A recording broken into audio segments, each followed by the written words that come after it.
Lonely Monk Productions. I don't know if y'all have heard Expert in a Dying Field by the Beths yet, but yo! That's my Jawn!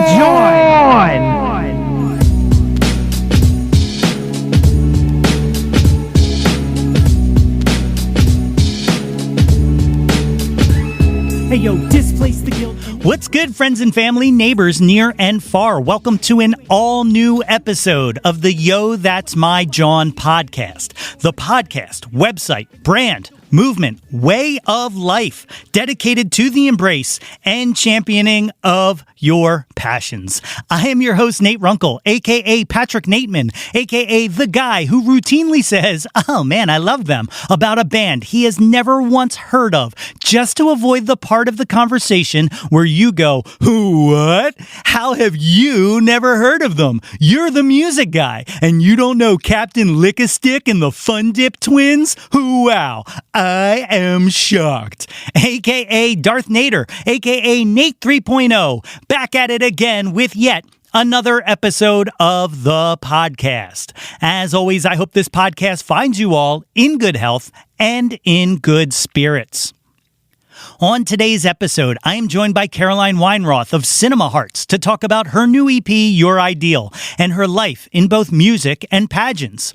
She is just an absolutely fascinating individual, and I am excited to share our conversation with you here in a bit. But first, let's make sure you are all following us on all of the socials at Yo, That's My Jawn. Facebook, Instagram, Twitter, all of that. At Yo, That's My Jawn. And check out the website, www.yothat'smyjawn.com, for articles, links to all of the previous episodes of the podcast, and the best part, merchandise. You love merchandise, so go get you some. And while you're there, make sure you get yourself on the mailing list so that you can receive all of the updates about the Yo, That's My Jawn universe of fun straight into your inbox. You dig? How we all living, gang? Well, it's just about time for Little Pete and Artie, the strongest man in the world, to head down to the beach and try to beat up the ocean. A no prize to anyone who gets that reference. Yes, my friends, summer is all but a goner, and I hope you spend it well. But to me, that's no reason for sadness. No, our old pal Fall is knocking at the door, and I am ready to welcome him, her, them with open arms. I love the fall. I'm a guy who likes to rock hoodies and blazers, so fall living is in my blood. Yeah, and look, I haven't been in school now for, I guess, more years than I was actually in it. But September will always fill me with a sense of a new beginning, as much as, or quite possibly more so than, the turn of the new year. It's the turn of a page to start a new chapter. And what kicks that off? Well, I'm 45 years old, and I probably haven't watched the channel in decades. But the MTV Music Video Awards, to me, is always the harbinger of fall. Yes, the VMAs air tonight as I record this, the night before the episode is released. Will I watch it? No. Do I know anybody that's nominated? I'm going to say probably not. But that it still exists, well, that just makes me feel good inside. You know, MTV was so insanely important to my musical upbringing. You know, shows like Yo MTV Raps and 120 Minutes, Alternative Nation, those kind of things, they helped me discover artists that I probably never would have come across if not for their inclusion on these shows. The first time I ever heard my former guest Spy Mob was not as the backing band for Pharrell and NERD, but in a You Hear It First piece on MTV.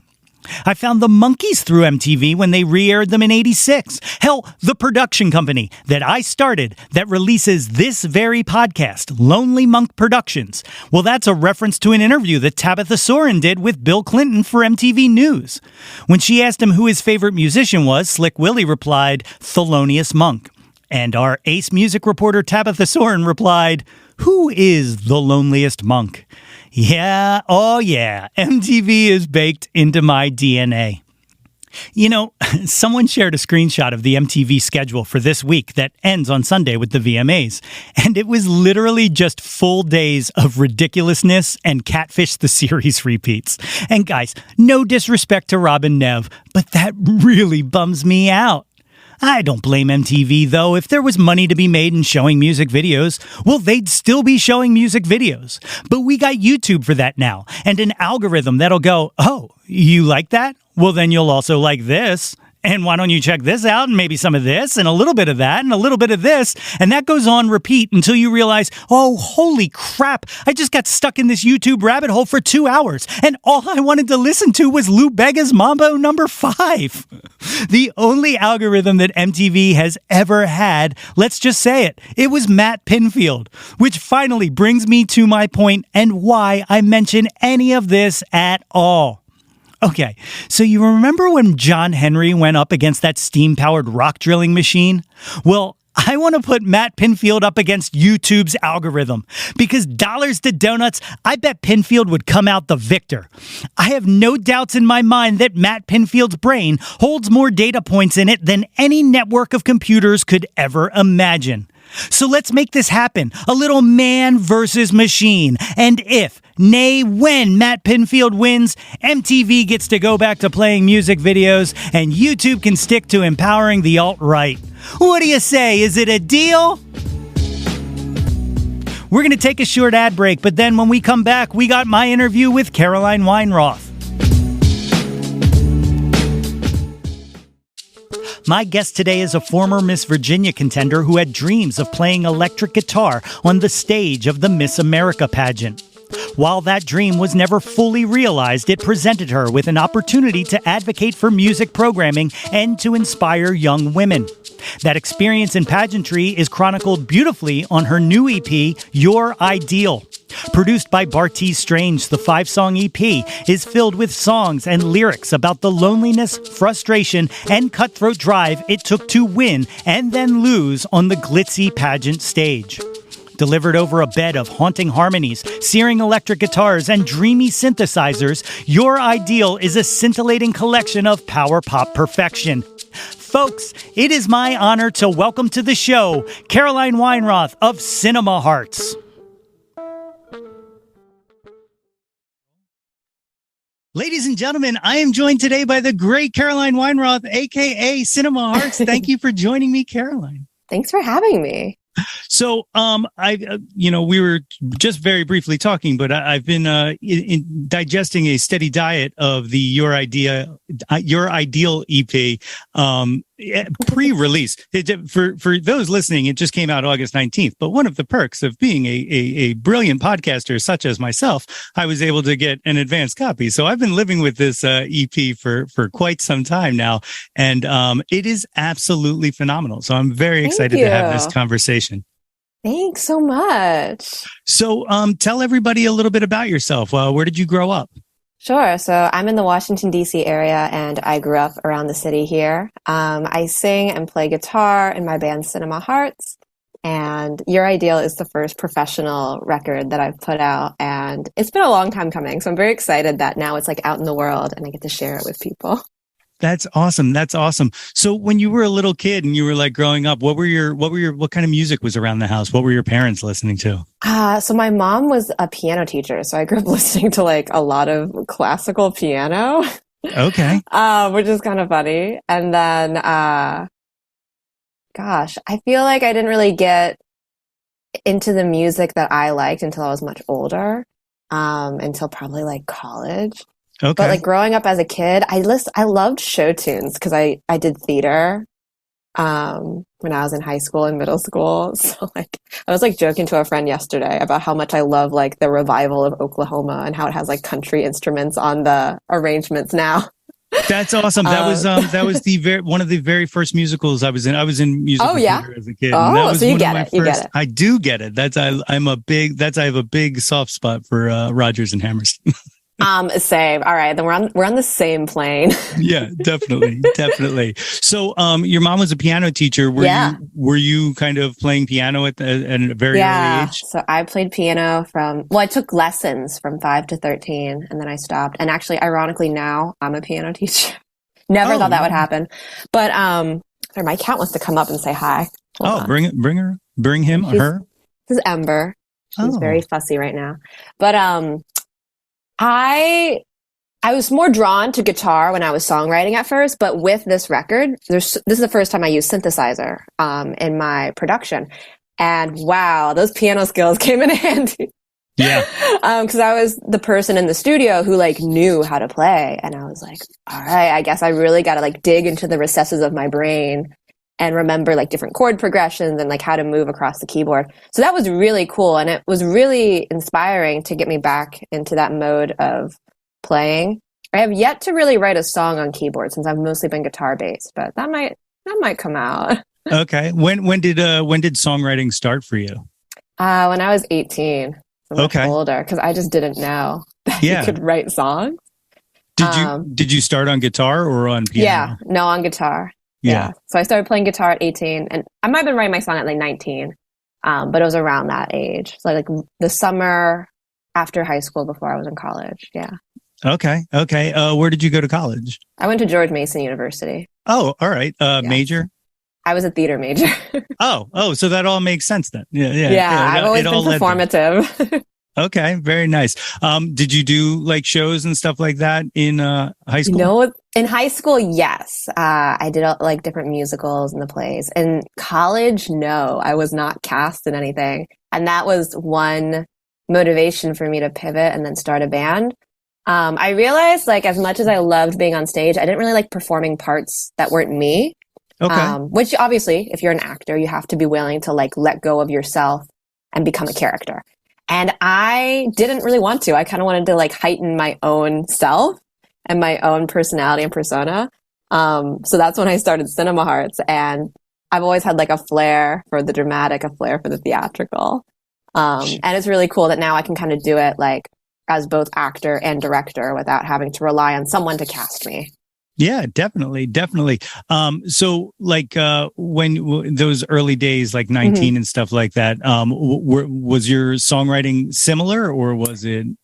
I mean, I would say yes, in the sense that like I was very inspired by like kind of like if we talk about Rodgers and Hammerstein, like the romance of that type of songwriting. I was really into like the simple pop chord progressions of like 60s pop songs. But I think that the difference between those early songs and then what I'm doing now is the production. Like I've just been able to explore more with collaborating with different people and having more like instrument textures, like not only just electric guitar, but also what if we add acoustic guitar? What if we add synthesizer? What if we add different types of like vocal styles and being able to like flesh out a song that way? But it's kind of neat. I was like reflecting on my early music when Your Ideal was coming out, and I was just kind of thinking like, wow, like I can see the trajectory. Like I can see how this is all written by the same perspective, but how it's also just grown and become more like specific. Yeah. Lee, so were you immediately playing out when you started writing, or were you kind of I mean, I was big on open mic nights. Yeah.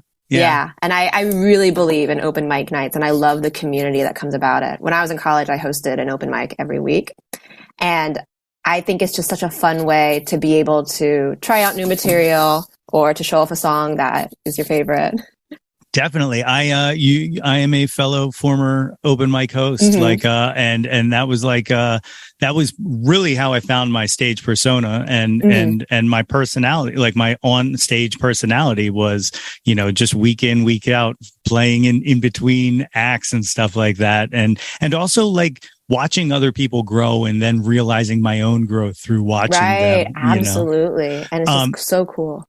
Yeah. Did you ever have anybody else in those open mics that anybody might know? Like, did anybody come passing through that? The famous people? Yeah. I know, because it was more like of a college campus vibe. I mean, like a lot of my closest friends who are also musicians were also performing at this open mic, and I think that's just like the neat thing about it. It's like they all grounded me, and they've been like supportive. We've been supportive of each other's music and performances for years now, and it like all started on like open mics. That's so cool. Yeah, the open mic community is like such an awesome, loving community. We so one of the open mics I used to host, we used to record every week, and Okay. all of those recordings exist, and they're all on a friend of mine's server.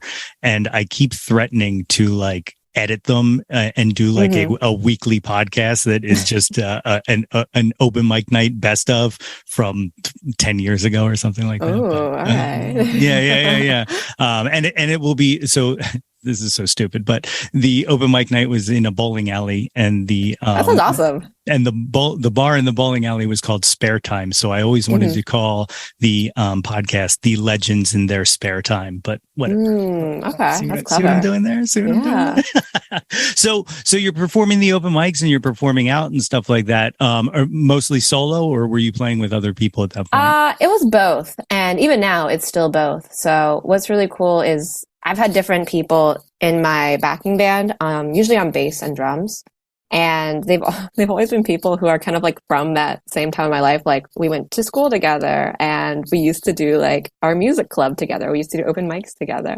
But what I do like about Cinema Hearts is that it can be kind of flexible depending on the venue or the opportunity, and that I can do things solo.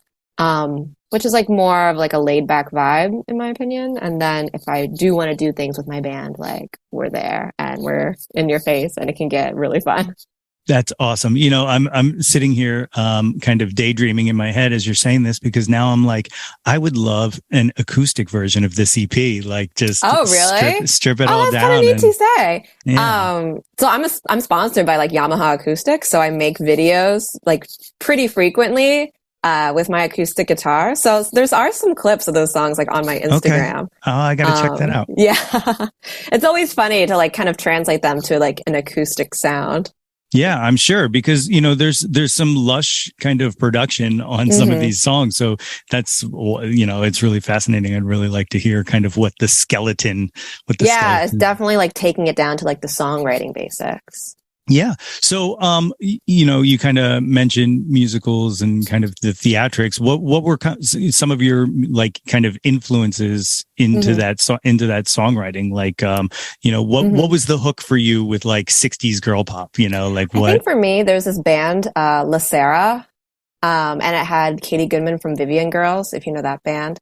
Familiar. I'm not. Yeah. Okay. So she had this record in 2012 called Seize the Light. And I remember I got like, this is like so long ago, I got like a free MP3 download of like the lead single off of that record. And it just like clicked for me. I was like, oh my God, this is what I want to be making. And I was so obsessed with that record. And I later on got into like Dum Dum Girls, and my favorite band of all time is La Luz. And just kind of listening to these bands of women that were like using that 60s sound, but like in a very fresh kind of like garage rock way. And I realized like that's just like what like speaks to me, because I love the vulnerability and the sincerity and the like melancholy of like that old like 50s 60s sound, but I love the energy that like the Riot Girl kind of like 2010s women in punk movement like combined with it, what they like do together. Absolutely. You know, I don't know if you're familiar with Grace Vonderkoon, but we had her on the show a few months ago, and one of the things we were talking about was like the kind of the you know, I as a male guitar player, I never recognized like kind of the lack of female guitar heroes, you know, growing up, until like there was kind of an explosion. And like she referenced that like Josie and the Pussycat soundtrack was the first kind of experience she had that was like, oh, we're also allowed to rock, and that permission, which is one of the things that I really appreciate about you, is you not just kind of are going out there as like an icon and kind of showing that, but you also kind of donate time. Talk a little bit about kind of that growth project. Yeah. I mean, that's just to speak on what you said. It's so true. Like you can only be what you see. And growing up, I just didn't know that women played guitar or that people started bands. Like it just didn't register to me that could start like in your basement with your friends. Like to me, it was just like something that was made for the radio. And so now that I obviously know that, like I do a lot of volunteer work with Girls Rock camps. So I've been involved with Girls Rock DC and Girls Rock Roanoke in Virginia since like 2016. And then I also currently teach people of all ages on piano, guitar, and voice. So it's been really a cool way to see how music can really like speak to people, and also how like their different perspectives on the music that they like and how it shapes their confidence and their self-esteem, and just how we're talking about with open mics, how you can see the growth in performance. It's been so cool to see like the growth in different students I've mentored, where they might have been too scared to sing on stage and then they get the courage to go do it. And that's amazing, because there's so many people out there who don't have that bravery to just get up there and put themselves out there. It's true. Yeah. And it's so cool to be able to do it like in a space kind of like beyond myself. So that's always been a really neat thing. That's super cool. Yeah. Like, the concept of representation is important. Like, and, I'm just really happy that like right now there seems to be like a really good boom of like strong female guitar players who are being recognized for their playing and not just for, some kind of like tokenism or something like that. Right. Like I feel like the respect is starting to come around, but like it takes people like yourself, like continuing to grind through all of the BS. Like I'm sure you've experienced your share of, shitty dudes in the scene and stuff like that. Like I've got to listen to your Fender Factory song, that's but that's like I'll let you tell them about it, but that's a very like specific situation that I'm sure happens to a lot of female players. Yeah, so my song Fender Factory, it's an old song, and actually I recently re-recorded it, so that's going to be like re-released probably next year. Yeah, I'm pretty excited for that. And that song was about an experience I had where, this was a long time ago, like my family and I went to the Fender Guitar Factory in California when they were open for tours. I don't think they're open for tours anymore, but used to be able to tour the actual factory where they build Fender guitars. And I was so excited because I play a Fender Jaguar. And it was my idea, like I really wanted to go. So we went out there, and it was a very small tour group. I remember it was like me and my family, and then like 2 men and their wives. And our tour, I like was so excited. I like went up to the tour guide and I said like, I'm so excited to be here. Like I play a Fender guitar and like, this is so cool. And he was just so reductive. Like I remember he said like, whoa, that's so cool. Like when chicks play guitar, and just made it really icky. And he spent the whole tour just like quizzing me on different like technical stuff about electric guitars. And like that never interested me. I've never been like a gear person. I've just been more interested in like the artistry of playing an instrument. And it was such an awful experience because it made me feel like I wasn't welcome in this space that is dedicated to guitarists. And I like cried, and I wrote that whole song like in our hotel room. And then my Cinema Hearts and I recorded it, and we put a demo out on the internet. And what's really cool is someone from Fender Guitars heard that song and they reached out to me. And it was a woman who did A&R for Fender, and she was so cool. And she called me up and apologized, and we talked about like that experience and like what Fender Guitars has been doing to promote all different types of players in music. Because, it's not always about gender too. It's about like accessibility and age and genre and appearance and race and just like gender identity. There's so many different factors on what it means to be a musician. But it is unfortunate that like if you were to Google like guitarist, you're probably only get one type of person as that stock image. But that was, it's just so funny to me that like Fender Factory, which to me, it felt like kind of like a corny joke song because, the lyrics is such a perfect rhyme. Like, doesn't make me want to buy a Strat when you talk to me like that. Yeah. And it's just been so cool that in the time that I've been performing that song live and on different recordings, it really speaks to people. And it speaks to a lot of different people, because what I think is so interesting about guitar as opposed to other instruments is like no one's gatekeeping piano. nobody's gatekeeping like, you know, the trumpet or band instruments. But for some reason in guitar, it is so toxic. Like even among like different male players, it's like, why have we created this instrument and this legacy that's built around like one-upping each other as opposed to just like sharing joy? Absolutely, absolutely. It's bizarre, and I mean, it comes down to like, you know, even like the greatest guitarist lists and stuff like that. Oh like my goodness! Don't even get me started. It's like, yeah, why are we ranking them? Jeez. Yeah, they don't even play the same stuff. They don't even play some of them the same styles. It's like the same people from like 50 years ago. Like. Exactly. Like there's never been a better guitarist. Yeah, no, I get it. You know, but it is very interesting to watch kind of society catch up, you know, essentially. For sure. Yeah. That's what I think is so cool. Like, and that's what I love about the Washington, D.C. music scene is like, I've been so fortunate locally to never really have that experience. Like everyone's so supportive and open to like different types of musicians and different type of players. And that I think because of my music scene is why I felt so comfortable and confident to kind of like express myself in these different ways. Yeah.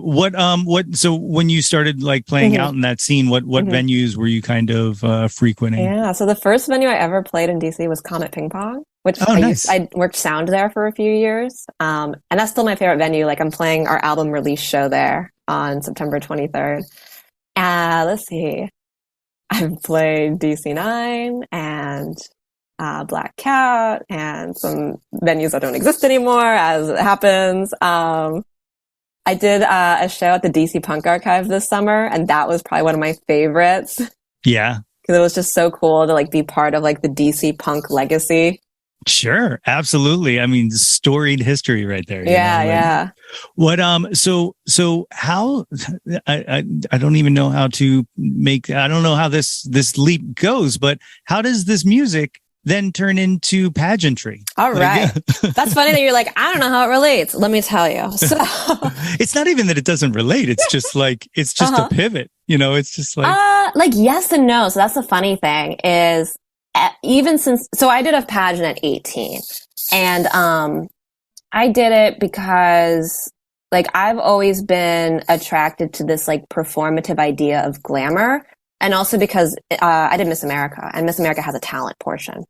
And at the time when I was 18, starting to play guitar, like there wasn't anywhere for me to perform. Like we didn't have any open mics. I had to start one at my college later on. And I didn't really want to play in bars, and it was really hard to be taken seriously. So I really went to pageants. And the first time I did it, I did not have a good time, and I left, but it stuck with me. So when I was planning out Cinema Hearts, I thought, well, what if I take like the electric guitar, this very masculine history of an instrument, and I combine it with like the most hyper feminine thing I know, and to me that's Miss America. So like ever since the start, like with Cinema Hearts, it's always been like that kind of imagery, like what if Miss America played electric guitar? And then I went back and did Miss America years later when I graduated college, and I won a pageant, and that was like insane. And I just became like addicted to it. And I tried so hard to become Miss Virginia, to become that Miss America who played electric guitar. Because that was my big dream. I wanted to make it onto the TV portion and like make it to the finals where I could play electric guitar on TV. Like that was my goal. And I got a close enough goal, which was like I was the first person to play electric guitar on the Miss Virginia stage. And like that story was so inspiring to people and has been featured in like different write-ups. And it was just so cool to be able to push myself in that way. That was like the biggest audience I ever performed in front of. But like how it became the album, it was just like such a strange experience to me to be like I'd never felt like I fit in 100% into the music scene nor 100% into the pageant world. Like I always kind of felt like I was like floating between both and using like all different facets to satisfy me. Like in the same way, like there's parts of theater that I absolutely love. There's parts of music I absolutely love. There's parts of teaching, whatever. It's like you can't be satisfied by it all. And I came home from the first time I competed at Miss Virginia, and I wrote the song Your Ideal, and it just came to me instantly. And I also wrote the song Sister at the same time. And And then like as I kept kind of exploring that side of what did it mean to like perform as the perfect woman, like all these other songs kind of came out. And it was just funny to me because I remembered thinking at the time, like people in the DC punk scene are not going to think I'm cool anymore. They're going to think I'm a sellout. But it was like the complete opposite. Like they thought it was the coolest thing, and they thought like they understood what it was about. Because like with Miss America, like I had a platform, like a community service platform of like empowering girls in music. And I was literally doing that because like if you're wearing a crown and sash, little girls come up to you thinking you're a princess. And you can kind of talk to them about like these different issues of like self-esteem and body image, and like it's okay to be loud, it's okay to get angry, it's okay to want to like scream with your guitar, because these are all things that girls are told that they can't do or they shouldn't do. And it's funny because even now I'm like a few years removed from competing in pageants, but I still have those kind of talks with like different little girls that I teach. And it's been kind of remarkable that like the training I received as a pageant contender like has now come useful as like a teacher and a mentor. So it's been kind of interesting to now revisit that part of my life now that I'm much farther away from the mindset of like, I gotta go all in and win this title. Like it's been kind of neat to just explore like the fun parts of it I loved, which was like the sparkle and the history and the kishiness. Sure. The some of the material in the album kind of reflects of like you seem very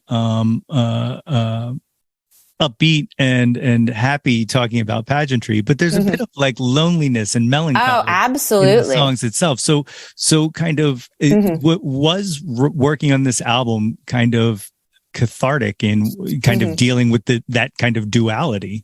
Yes. I mean, and the reality is, so like, there's Miss America at the very top, but there's also like 51 state title holders who do things in their respective states for a year. So there's like a Miss District of Columbia, there's a Miss Pennsylvania, there's a Miss Virginia. And it was so interesting to me that like these women, when they're public facing, they are very joyful and excited and happy. But like if they're around like other women who understand the pageant world, they'll like let that guard down a little bit, and they'll kind of tell you like, yeah, I'm really tired, or like, wow, I could use a soda right now, or like, oh, I'm kind of tired of smiling. Like just these kind of things, like the polish just kind of like wears off, like the veneer is gone. And that was like my favorite thing because it made me feel more normal. One of the biggest challenges for me, like as a pageant contender and as a woman, was just like feeling pressured to be like pleasant all the time. And that's not realistic for anybody, right? And it does get lonely when you're doing that sort of thing because no one understands that world. They don't understand why you're doing it. They don't understand why you're putting yourself out there. Like, especially like the song Mirror, that song was mostly about thinking about like the long drives you go on.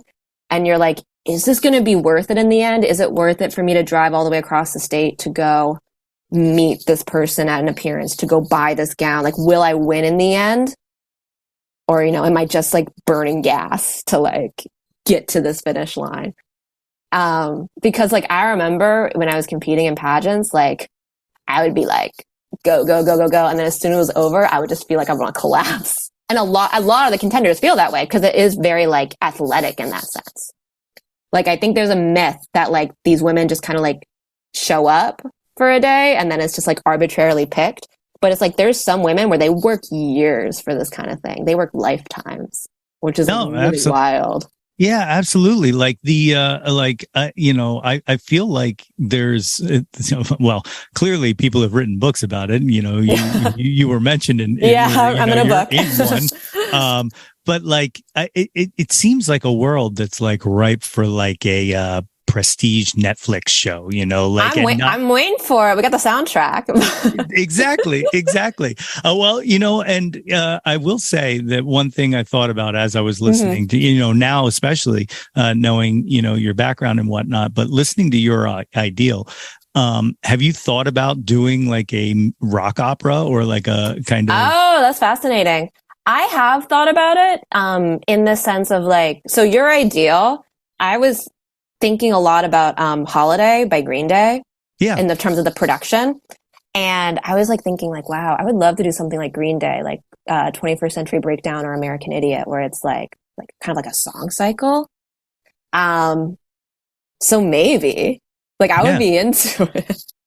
Because like, it's really funny because you talk about, having a toe in the theater world and a toe in the music world and a toe in the pageantry. And it all sounds like it's all leading towards either a stage show or even like a film or like, a good, kind of like like just a continuation, like video to video to video kind of. I thought about that too. Like I thought about doing like what Beyonce did and having like a video for every song on the album.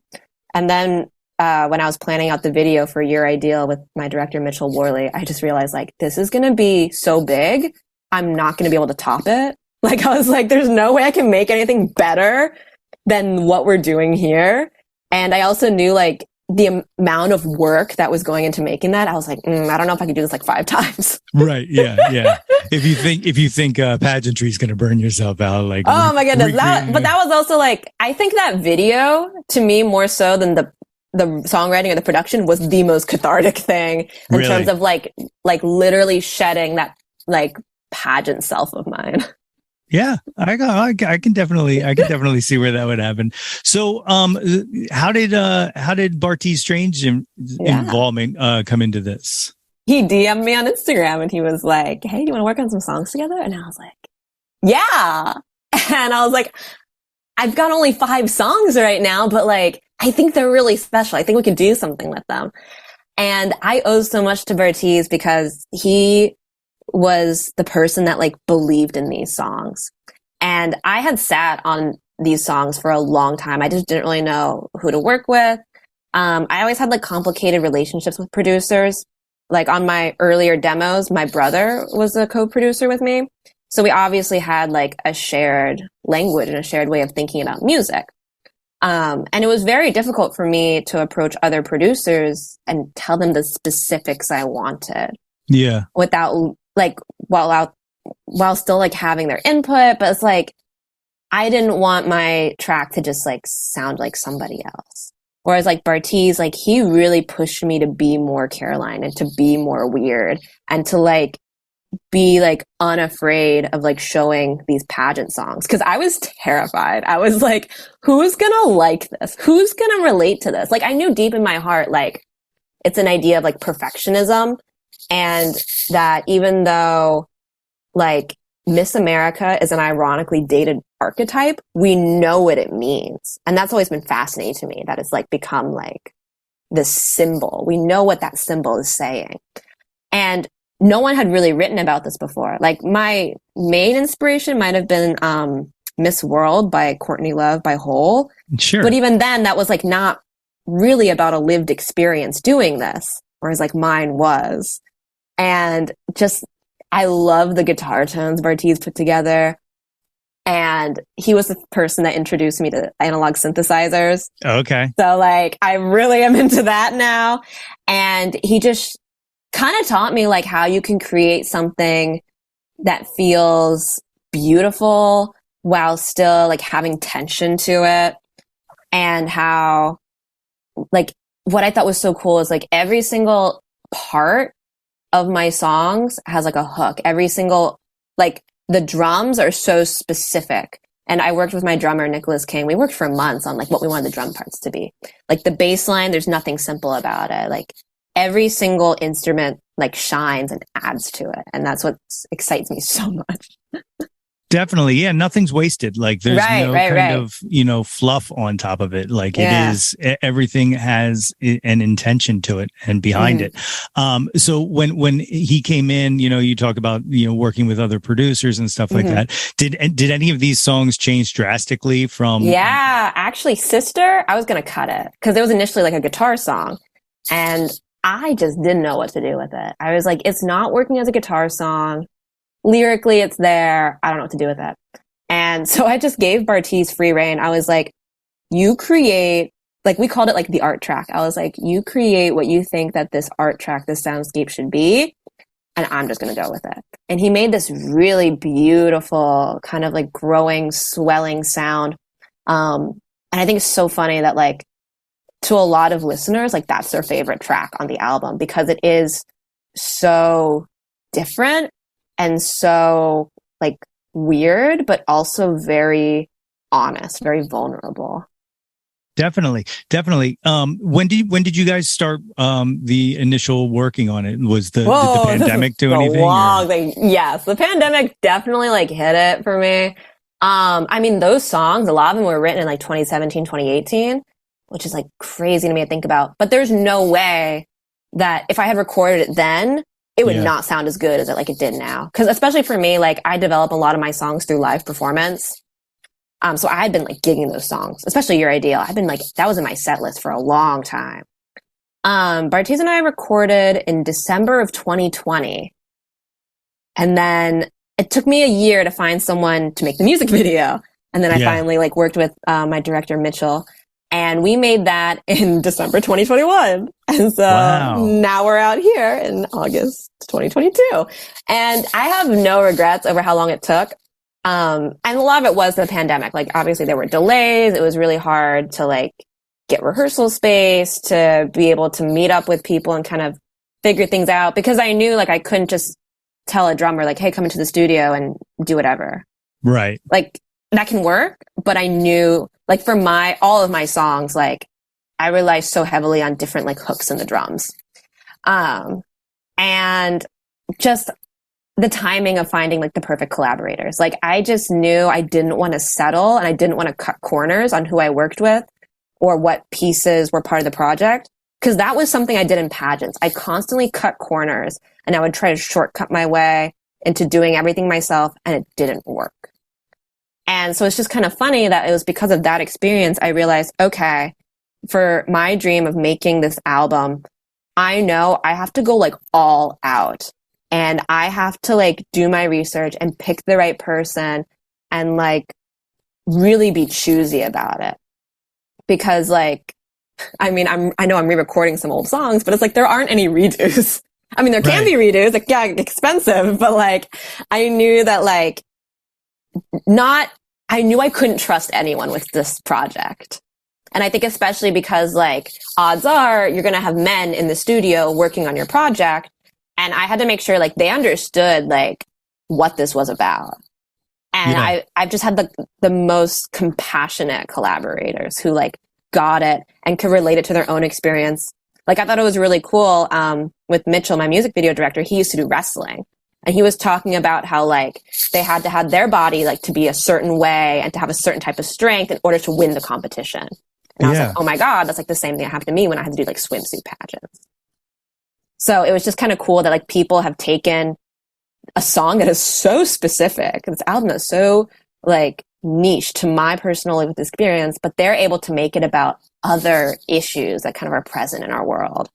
Yeah, that's one of the beautiful things I think about creation and creativity is like I think that we feel alone in a lot of the issues that we deal with and the things that we deal with.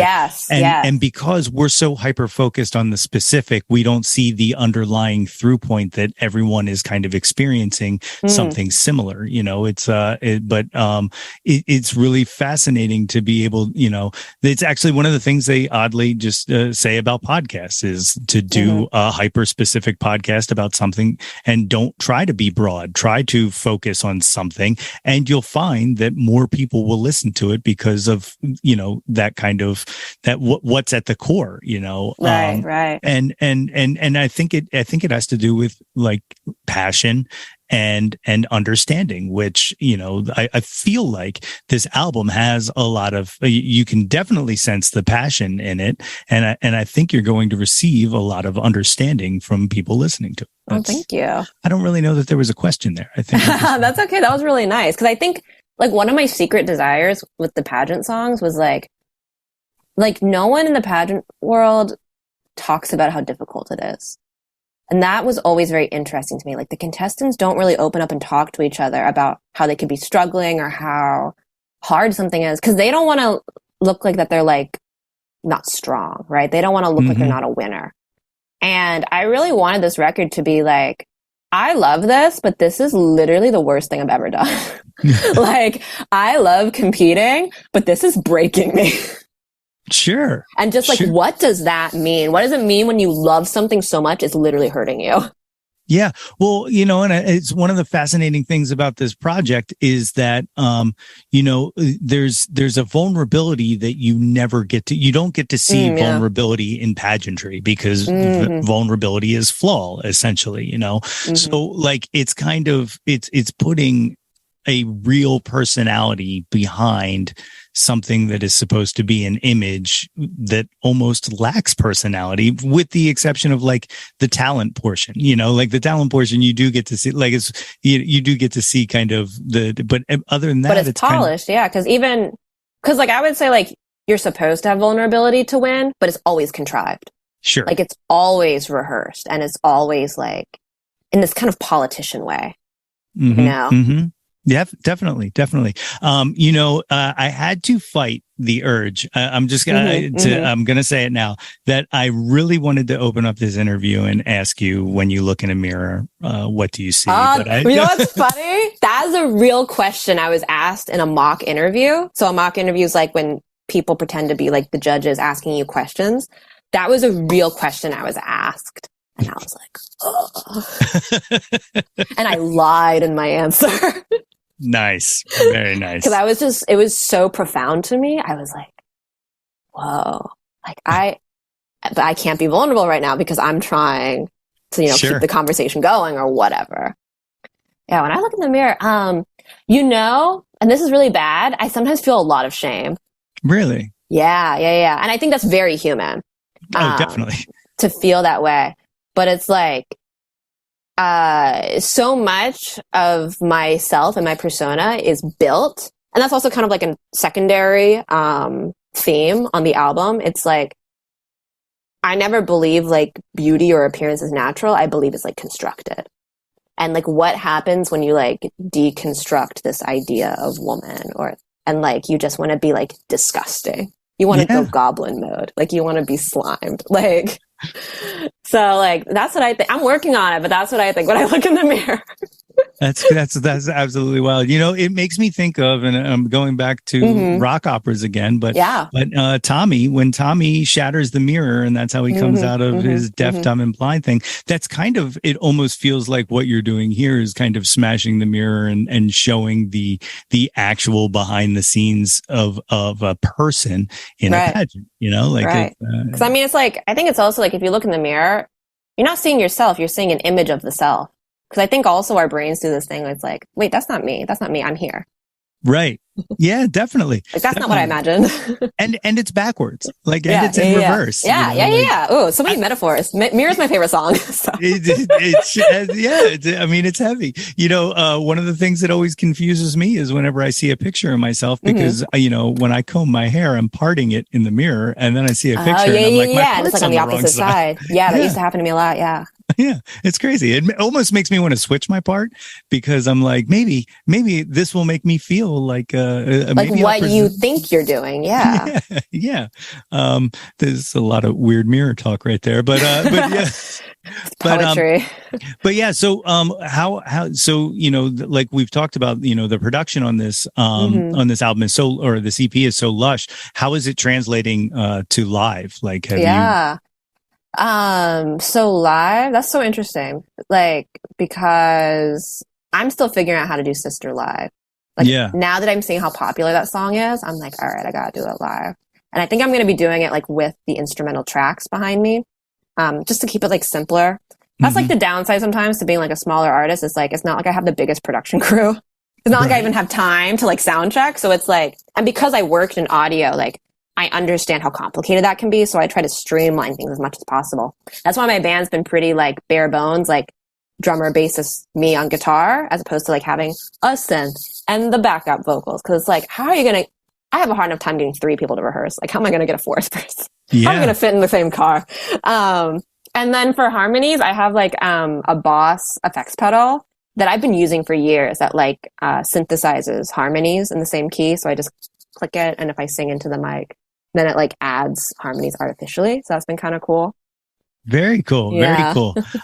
Here's a weird follow up to Fender Factory. Yeah. Is your Jaguar still a Mexican Jaguar, or have you gotten? I think it's actually made in China. Okay. But that line came from, so that tour guide was like, oh, you play a Jaguar? You should get one here right off the line. Get an American made Strug. And I was like, I was just happy to be here. I play the same instrument though. I've tried other guitars. Like I've bought them and then returned them. Because it just, nothing matched. Like nothing felt better to me in my hand. Yeah. And that, I think is so cool because I love the idea of signature guitars. Definitely. That's how I play a Telecaster. Okay. And yeah, same thing. Like I've tried to pick up, and by the way, I play a Mexican Telecaster. So, any Fender guy can kiss my butt too. I don't like getting a lead about it. Cause again, the gatekeeping, it keeps people out.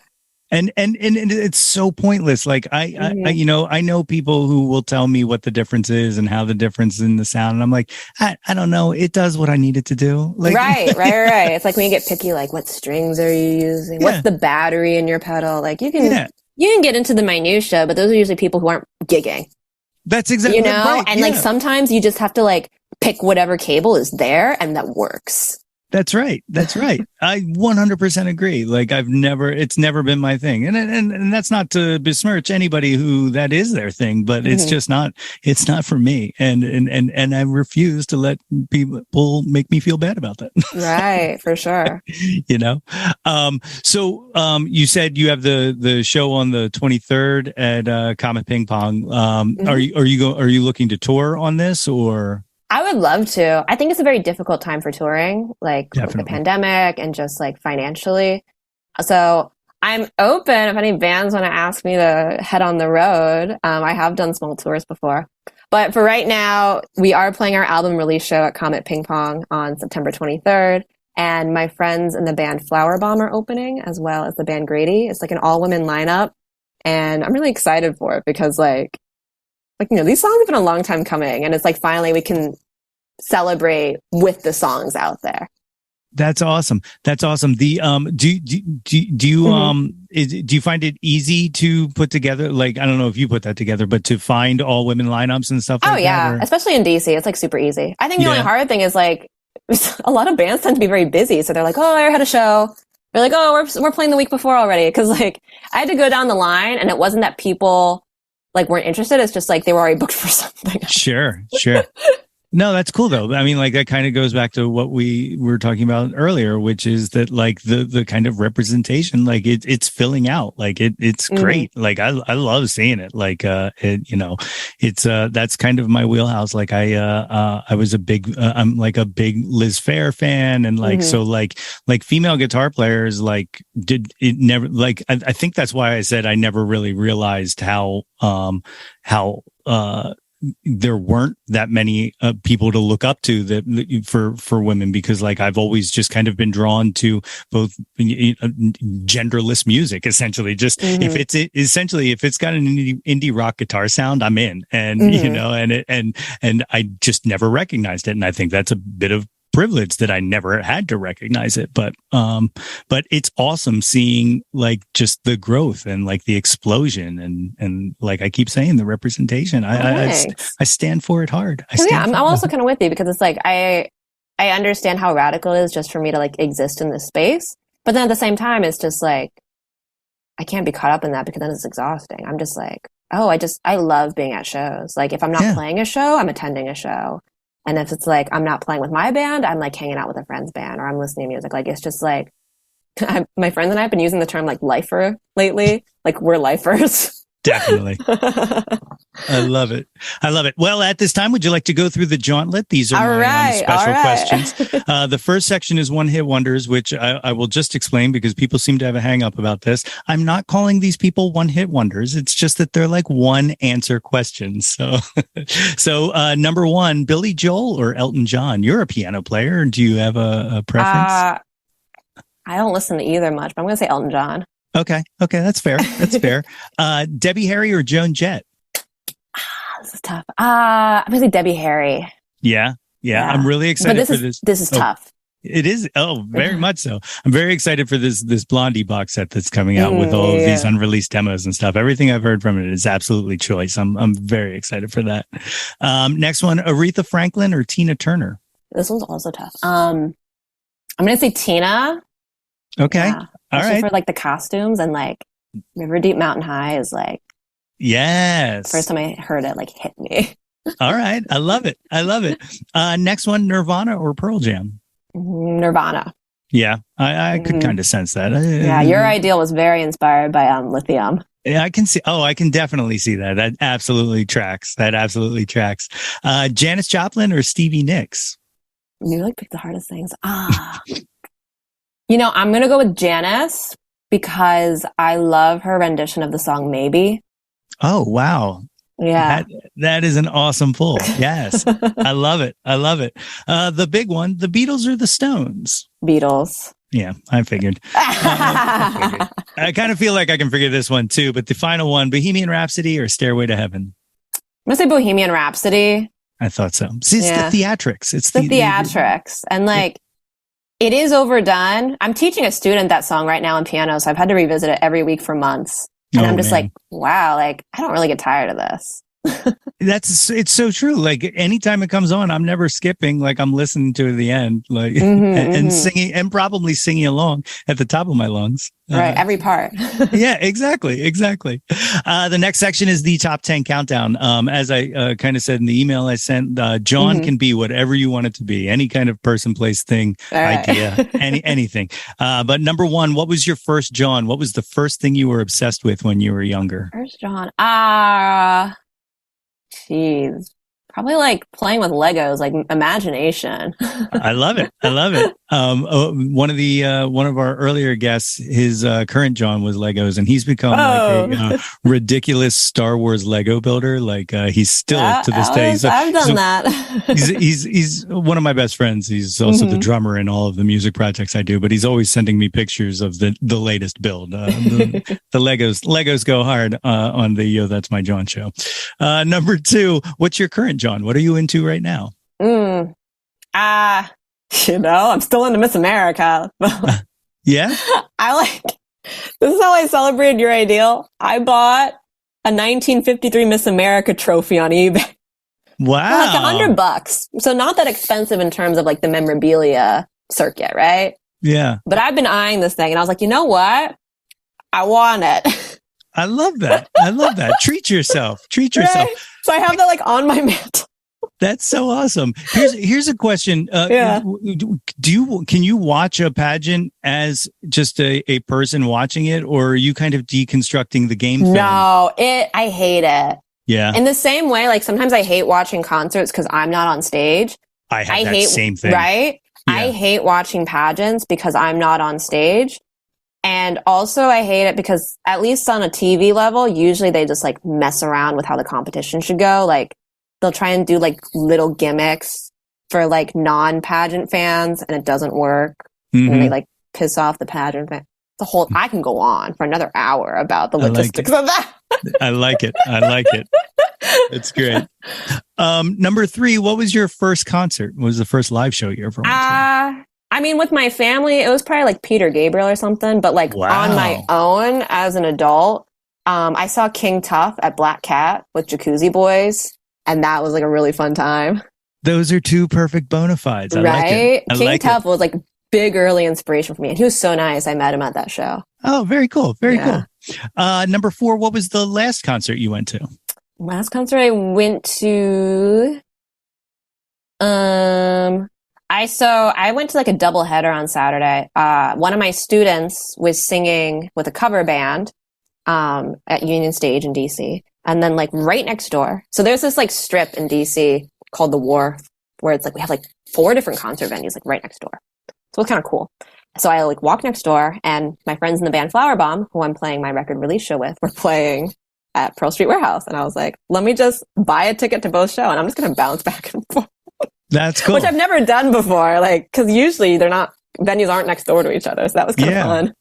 I want a venue hop. That's like, right? Wouldn't that be cool? Yeah, that sounds awesome. See, I mean, like I've never been, but I hear that that's what Nashville's like. Because I was going to say, it kind of feels like Nashville, except like, I guess that's more like bar venue scene. Yeah. Whereas like these were like more like it's a venue. Okay. Very cool. I gotta look at some of their dates and see if there's anything I want to take the trip and venue hop. It just seems so cool. It seems like a perfect evening to me. Yeah. Number 5, what was your favorite concert? Favorite concert? Probably when I saw Washed Out at 930 Club. And this was, I think, after their Paracosm tour. And I just remember, like, it was just so beautiful to, like, hear those songs live and with, like, the lights and everything. And I, like, met friends, like, new people who became my friends, like, at that show. Oh, It's one of my favorite memories. I love it. Number 6, who have you never seen live that you wish you would have? They can be living or dead. One Direction. Yeah? I wish I saw One Direction live. And I had the chance once and it didn't happen. Oh man, are you into the solo Harry stuff? I'm into it, but you know, it doesn't hit me in the same way that like the One Direction like boy band stuff. Yeah, does. it doesn't have that arena feel. It doesn't like right, and it's just like the declarations. Yeah, like, obviously Harry, he's in his artist phase now. You know, he's like sorrowful and he's an adult. But like some days, I just want to like I want that sugariness of just like the craziness of young love or whatever. Sure. It's pop perfection. Like that's where it's at. It's great. Number 7, name an unappreciated Jawn, something you wish had more attention to it. I don't want to say Miss America again because like I also don't believe that. Underappreciated Jawn. You know, I'm an auto harp player now. That was like my pandemic project. Yeah. So I think just like folk instruments don't get a lot of love and like beyond that scene. And I think there's some potential there. Okay, I like it. The auto harp was like my favorite thing in like elementary music class. Like I just was always fascinated by it. Right? It's so cool to me. Yeah, that's awesome. I love it. Great answer. Number 8, what's your favorite album? Oh, favorite album. I'm going to say Weirdo Shrine by La Luz. That's their second album. And I've never gotten tired of that record. Like I've probably played it at least once a week while driving in my car. Oh, it's great. That's great. That's exactly like the fact that you can listen to it and not get tired of it. Like that's the signifier right there. That's when you find something like that. That's the best, the absolute best. Number 9, name an artist whose output you'll consume anything they put out, even if you have to be apologetic for it. Probably Mitski. Yeah. Fantastic stuff. Just fantastic. I love her. I've only been digging in recently, but like, oh my God, like just, you know, what beautiful songwriting. Just right. Because that's the thing. Like she just crafts like such gems. Yeah. So that's why I'm like, I don't think she's a person that has like a lot of like B-sides she would put out because she seems very like curated. But like, should the day happen, I'm here. I love it. Great answer. Number 10, what is your favorite Jawn of all time? Again, it can be anything you want it to be. Geez. I'm gonna say like favorite pastime of all time because I've kind of realized lately like how much I just love hanging out with my friends. Yeah. Which is like, that sounds so simple, right? But I think after we had this like, you know, collectively traumatic period of being alone or being stuck, and then I just kind of realized like, even like when I do something very challenging, like for me, putting out this album was very scary and vulnerable for me. But it's like my friends have been there since the start. They've been with me since I wrote these songs.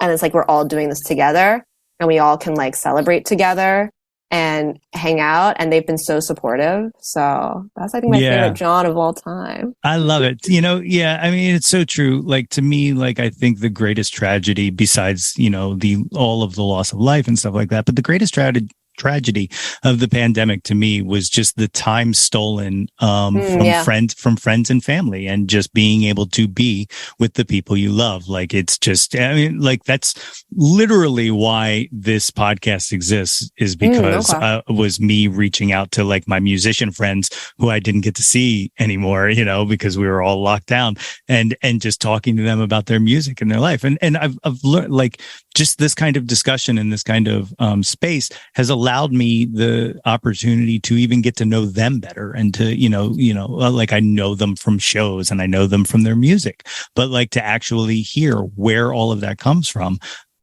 is unbelievable. And like, that's, like I said, one of the reasons I was very excited to talk to you is to know like this album is incredible, and to know just everything, like, this is like a culmination of your life. Like, this is, it kind of is. That's why it's so wild to me.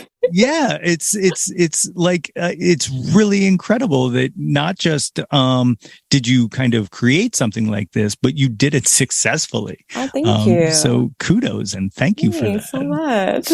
So if anybody listening to this would like to find more about you on the internet, what's the best way to track you down? Yeah, well, you can listen to Cinema Hearts and my new EP, Your Ideal, on Spotify, Bandcamp, Apple Music, and wherever you like to listen to music. I have a very wonderful music video on YouTube for the title track, Your Ideal. And if you want to follow with like the everyday happenings of Cinema Hearts, or you want to listen to these like acoustic clips, or you want to see live clips, you can follow me on Instagram, TikTok, and Twitter at Cinema Hearts. Awesome. Very awesome. And all of those links will be included in the show notes and whatnot, folks. So, you can click through and check all of that out. Caroline, thank you so much for doing this today and joining me here. Thank you so much for having me. This is a great Jawn. Oh, thank you. Thank you so much. And, anything else you'd like to impart on these fine folks listening? Thank you so much for just taking the time to whether you're here for the start of Cinema Hearts or you've been here a long time, I'm so happy we get to share these stories together. My thanks again to Caroline for joining me on the show today. Cinema Hearts will be performing their album release show at Comet Ping Pong in Washington, D.C. on September 23rd at 10 p.m. You can find that latest release, Your Ideal, wherever music is streaming. Or you can get it straight from the source and or purchase it on real, honest-to-goodness physical media in the form of CD or vinyl at cinemahearts.bandcamp.com. Be sure to visit www.cinemahearts.com for links to all of Caroline's socials, upcoming dates, videos, and all that kinds of good stuff. Links to all of those are attached in the show notes. If you haven't done so already, please be sure to like and subscribe to the Yo, That's My Jawn podcast, wherever you get your podcasts from. And guys, it's not too late to get yourself a super awesome Jawn Scout Merit Badge for Citizenship of the World just by rating and reviewing us. Don't forget to visit www.yothat'smyjawn.com for articles, merchandise, and links to all of the previous episodes of this very podcast. And while you're there, be sure to sign up for our mailing list to get all of the updates delivered straight to your inbox. Like us on Facebook at facebook.com/YoThat'sMyJawn for updates and live streams. Follow us on Instagram and Twitter at Yo That's My Jawn, and search Yo That's My Jawn on YouTube to find the Yo That's My Jawn YouTube channel. Like and subscribe the heck out of that ish. We want to hear from you. Reach out, and touch some Jawn. Guys, I think we're going to have another episode next week. Summer has me all messed up, so I hope this isn't too confusing for you all. And if it is, I apologize. Just know that if you were signed up to the mailing list, all of this information would be provided to you in the form of an email. Doesn't that sound divine? Well, there's only one way to find out just how divine that is. Sign on up for that, Jawn! All right, guys, TTFN, blue skies. Until next time, everybody. Hey yo, displace the guilt and embrace the pleasure. Your taste in music doesn't have to be. Yo, That's My Jawn is a Lonely Monk production, written and produced by yours truly, Nate Runkle. Theme song by Phil Tyler Music featuring Nate 3.0. Special thanks to Fox Run Brands, DX Ferris, Andrew Scott, Natalie Runkle, and the incredibly brilliant and wickedly stunning Katie Daubney. If you or anyone you know has any ideas they would like to share or any guests they would like to hear on the podcast, please feel free to reach out to us at yothat'smyjawn@gmail.com. Or you can leave an audio message for us and possibly hear yourself on a future episode by visiting anchor.fm/ytmj/message. Until next time, be sure to displace the guilt and embrace the pleasure and shout to the world, yo, that's my Jawn.